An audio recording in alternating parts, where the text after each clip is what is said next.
Hello everyone. तो भाई आज जो है हिस्ट्री क्रिएट होने वाली है। एक ऐसे व्यक्ति ने, एक ऐसे टीचर ने, एक ऐसे व्यक्तित्व ने आज इसराइल परिवार को ज्वाइन किया है बच्चों। उनके बारे में मैं जितना बताऊं उतना कम है। थोड़ा सा आपको आइडिया देने वाला हूं बच्चों। आपका इतना जो प्यार मिल रहा है प्लेटफॉर्म को, आप जो मेहनत कर रहे हो, हमारा मोटिवेशन भी बनता है। और we are thankful to all these amazing teachers जो बच्चों को पढ़ाने के लिए, बच्चों को गाइड करने के लिए आ रहे हैं। अब देखो, पता है जिनके बारे में आज बताने वाला हूं ना बच्चों, वो एकदम वन ऑफ दी, मतलब कौन कौन से बच्चों को उन्होंने पढ़ाया है ना, आपको बताता हूं। देखो, ऑल इंडिया रैंक 1, जे एडवांस के ऑल इंडिया रैंक 1, सर 1,1 भाई, 2 बार ऑल इंडिया रैंक 1 को सर ने पढ़ाया है। 2 बार के ऑल इंडिया रैंक 2 को सर ने पढ़ाया है। ऑल इंडिया रैंक 3, 4, 6, 7, 8, 9, 10, 10, 10 को 2 बार पढ़ाया है। 2 बार 10 रैंक को पढ़ाया बच्चों। और अंडर 100 की तो सारी ही रैंक्स को पढ़ाया है सर ने। भाई सर ने केमिस्ट्री ओलंपियाड के, तो एक सरप्राइज और रिवील हो गया, गोल्ड मेडलिस्ट जो बच्चे आते हैं ना, जो फाइनली इंडिया को रिप्रेजेंट करते हैं और गोल्ड मेडल जीत के लाते हैं, उनको केमिस्ट्री पढ़ाई है। तो केमिस्ट्री के सर आज आने वाले हैं। और इनको बच्चों 26 इयर्स का पढ़ाने का एक्सपीरियंस है। और बच्चों में एक आपको सरप्राइज और देता हूं, ये वो सर हैं जिन्होंने मुझे भी मेरी 11th 12th क्लास में केमिस्ट्री पढ़ाई थी। फिजिकल केमिस्ट्री की अगर मैं बात करूं तो सर ने पढ़ाई थी मुझे। वो कौन से सर हैं? Please welcome Pushkar Rai sir, जिनको पीआर सर भी बोलते हैं। तो बच्चों, चैट में आप जरूर से, कमेंट में आप जरूर से बोल लिख दें, welcome PR sir, welcome PR sir, welcome PR sir. Sir बहुत बहुत बहुत स्वागत है सर आपका, प्रणाम sir. Welcome welcome and same here. बहुत अच्छा लग रहा है आपसे बात करके, बिकॉज वो पुरानी याद जो है ताज़ी हो गई। सर मतलब मैं आपको एक बात बोलना चाहता हूँ कि जो सर आप ऑलमोस्ट 20 साल पहले जैसे दिखते थे ना सर, आज भी बिल्कुल वैसे के वैसे ही हैं। Almost no change. And it's my honour sir to welcome you in Israel family. Sir जिनसे हम पढ़े हैं आज वो इसराइल के बच्चों के लिए आ रहे हैं। और मतलब सर इट्स मैं फीलिंग शेयर भी नहीं कर सकता, क्योंकि जो गुरु पढ़ाते हैं ना सर, उनके लिए एक अलग ही लेवल का रेस्पेक्ट होता है सर। और सर वो आपके लिए है।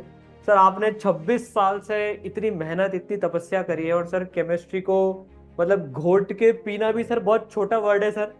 और इतनी रैंक सर आपने बच्चों के भविष्य बनाए हैं इतने। सर उनमें से मैं भी एक हूँ। इसमें sir almost all air under 100 में सर 41 मेरी भी एक शामिल है सर। वैसे और भी बहुत सारी होंगी सर आपके, लेकिन फिर भी Yeah. सर मैं मतलब आज बच्चों की तरफ से आपसे काफी सारी चीजें हम सीखना भी चाहते हैं। सबसे पहले तो सर मोस्ट वेलकम। पहले सर तो मैं आपने, कमेंट करूंगा कि आपका चेहरा जो था, मुझे मतलब इतने टॉपर्स हैं टू बी वेरी फ्रैंक, लेकिन मुझे हमेशा डिस्टिंक्टली याद रहा because you always been putting questions. Sir तो आपने 26 ईयर से, मतलब हमारे टाइम में भी सर वो 30+ बच्चे अंडर 100 में लाए थे उसे एक बैच से ही। और इतने सालों में पढ़ाया सर। एक सवाल सर, जो ये बच्चे होते हैं केमिस्ट्री के पर बात करें तो सर ये केमिस्ट्री कैसे पढ़ते हैं, या सर आप केमिस्ट्री कैसे पढ़ाते हैं सर, या केमिस्ट्री कैसे पढ़नी चाहिए सर? अब ये अप्रोच पे डिपेंड करता है। जिन जिन बैचेस में आप बैठते थे उन बैचेस में तो देखिए, बच्चे केमिस्ट्री को पढ़ने के लिए उनका आउटलुक जो था वो केमिस्ट्री को कॉमन सेंस से ही पढ़ते थे। They always taken it as a common sense. They used to ask, they that time they never go to used to go to the school, तो वो ABC भी हम ही से पढ़ते थे। They can ask you any question. अगर आप रिमेंबर करिए अपने टाइम पे, दे कुड नॉट सपोज एनीथिंग।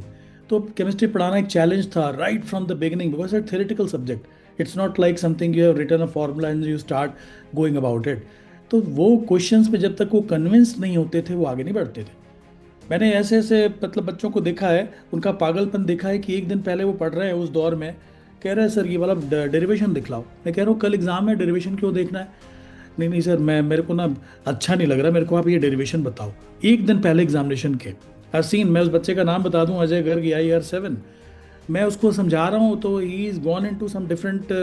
नो सर, ये मुझे एक थर्मोडायनेमिक्स का एक डेरिवेशन आप बताओ, then only I am going to, I will take care of examination. तो एक दौर में वो बच्चे ऐसे भी थे, they so sincere and their approach was only common sense. अगर उनको नहीं समझ में आएगा ना तो वो मेरे से भी बदतमीजी कर लेंगे। And I don't mind, sir ये नहीं समझ आया सर, इसकी फील आपको याद होगा, आप लोग के टाइम पर एक वर्ड चलती थी फील, सर फील नहीं आई सर। और ब्लंटली बच्चे बोल देते थे सर सर बहुत अच्छा हुआ, लेकिन आज फील नहीं आई सर, मज़ा नहीं आया सब्जेक्ट में। तो आपको फिर जो है ना उसके लिए वो जो आनंद था पढ़ाने का ना, वो आनंद ही है पढ़ाने का। तो क्या बात है सर। सर और मैं आज भी सर बिल्कुल आप उसी आनंद के साथ में केमिस्ट्री पढ़ा रहे हैं सर, तभी सर ये तो 26 ईयर्स के बाद सर, मतलब आप तो 26 ईयर्स पढ़ाना सर, मैं इनके सर को देखता हूँ 37 ईयर्स उनके हो गए, 26 ईयर्स आपके हो गए सर। आप लोग रियल पैशनेट टीचर्स हैं, जो कि आजकल बहुत रेयर होते हैं सर मिलने।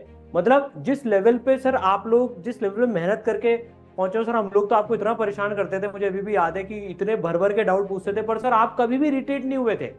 मतलब क्लास के बीच में जो 15 मिनट का गैप होता था ना, आप लोगों की क्लासेस से, आपको तो दूसरी क्लास में जाना होता था, उसमें से सर हम लगभग लगभग 14.5 मिनट में ही छोड़ते थे आपको। लेकिन आपने कभी भी सर उसमें इरिटेशन नहीं शो किया, और मतलब आपने उसी जो आपने बताया ना सर, और मेरे को अभी भी याद है सर, केमिस्ट्री का मेरा one of the favourite chapter ionic equilibrium हो गया था सर, जो आपने पढ़ाया था, and it was just amazing.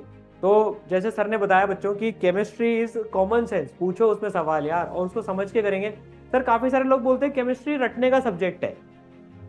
अगर केमिस्ट्री आपने रटना शुरू कर दिया तो आप रट ही नहीं पाओगे। कॉटन विल्किंसन की बुक है, उसको देख के आप डिप्रेस्ड हो जाओगे, और इन्हीं के रिएक्शंस देख के आप डिप्रेस्ड हो जाओगे। That's a fantastic story, and if you are not getting along that story, that means you are not reading chemistry. Sir एक बात और बताइए, मतलब जैसे आपने जो इन सारे बच्चों को पढ़ाया सर, सारे एवरेज से टॉपर सर, आपने इन 26 सालों में हर एक बच्चे के साथ आपने सर डील किया है, जिसकी कैसी भी रैंक आई हो, सेलेक्टेड नॉन सेलेक्टेड एवरीवन।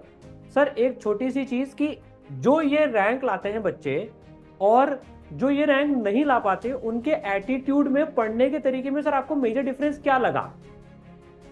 ये बहुत अच्छा क्वेश्चन आपने पूछा। दिमाग भी सेम होता है। You will be amazed to know कि एक बच्चा जो AIR 1 है, उससे बेहतर शायद प्रश्न कोई और पूछ सकता है ना, और वो शायद उसको समझ भी बड़े बेहतर तरीके से सकता है।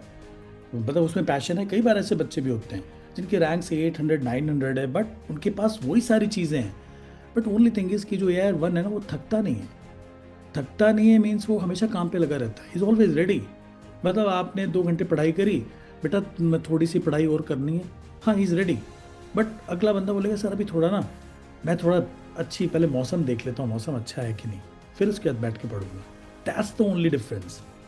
अब वो ब्लिसफुली वो चीज़ कैसे आती है जब वो थकते नहीं है, they are not tired, always ready, 24/7 ready. मतलब सोते सोते भी शायद वो उठते होंगे ना। तो उसके बाद ही मुझे संस्कृत का वो श्लोक याद आता है, वो श्वान निद्रा वाला, जो मुझे अच्छे से आता भी नहीं है। इसका मतलब आधी नींद में भी उनके कॉन्सेप्ट चलते रहते हैं, उठते ही वो वहीं से शुरू हो जाते हैं।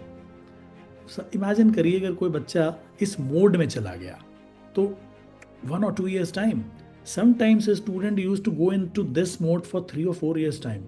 Imagine where they are going to get.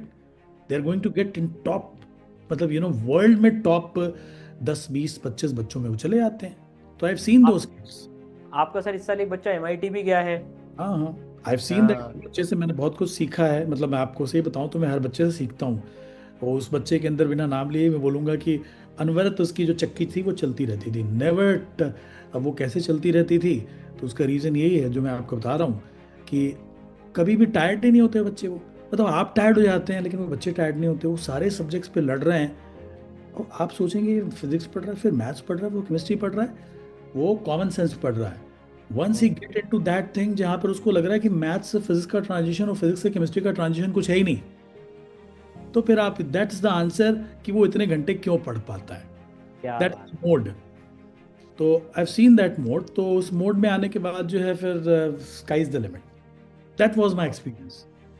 और अब सर बच्चा मैं आपको बता रहा हूँ क्योंकि आप खुद टॉपर है, इसलिए ये बातें मैं बच्चों से तो शेयर भी नहीं कर पाता हूँ। बट आपने वो कॉर्ड टच कर दिया तो इट्स एक्सटेम्परी। उसके लिए मैंने कोई तैयारी नहीं करी, मैंने कहीं कोई रिटर्न चीज़ें लिखी नहीं। नहीं सर, हम लोग तो या जो भी सर मेरी रैंक आई, मेरे साथ वाले की रैंक है सर, आप लोगों के कंट्रीब्यूशन से आई है सर। हम तो बैठ जाते थे क्लास में आके, जो आप बोलते थे वो करते जाते थे बस, उसके अलावा सर कोई दिमाग ही नहीं लगाया। आपने सर जो लिखाया हमने लिखा, आपने जो सवाल थ्रो करे वो हमने सॉल्व किए।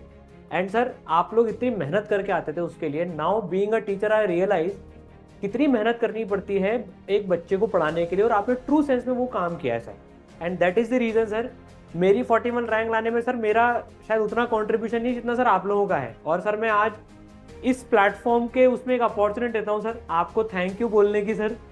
मेरी जो आपने रैंक लाई, मेरे को जो कैरेक्टर बनाया सर। सर सॉरी इंटरप्ट टू, नहीं नहीं, आपका इसमें बहुत बड़ा रोल है। सर एक चीज और पूछनी है सर, केमिस्ट्री में बच्चे नोट्स कैसे बनाएं? मतलब क्या नोट्स बनाने चाहिए, शॉर्ट नोट्स बनाने चाहिए, एंड में रिवीजन में कैसे पढ़ना चाहिए सर, उस विषय में बताइए ना सर। जो ये बच्चे हैं ये कैसे नोट्स बनाते हैं या नहीं बनाते थे?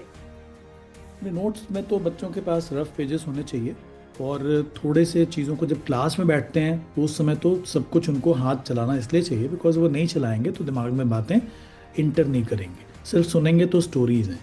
And many times you have to just write it down so that you get fluent into something, because सुनना और करना दोनों में अंतर होता है।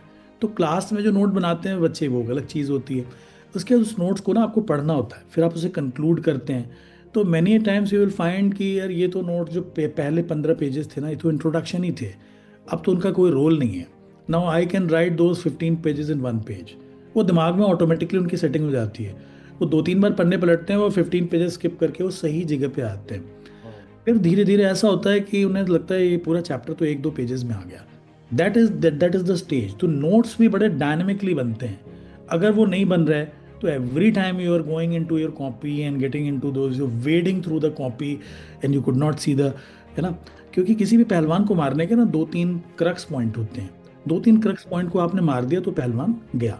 कोई भी चैप्टर भी वैसा ही होता है। और आप अगर आपको वो क्रक्स पॉइंट नहीं मिल रहा है, इसका मतलब आपको ढूंढना चाहिए। मैं लास्ट में एक चीज और बोलूंगा सर, आप जो गाते हैं ना वो भी हमको याद है, आप जितना प्यारा गाते हैं ना।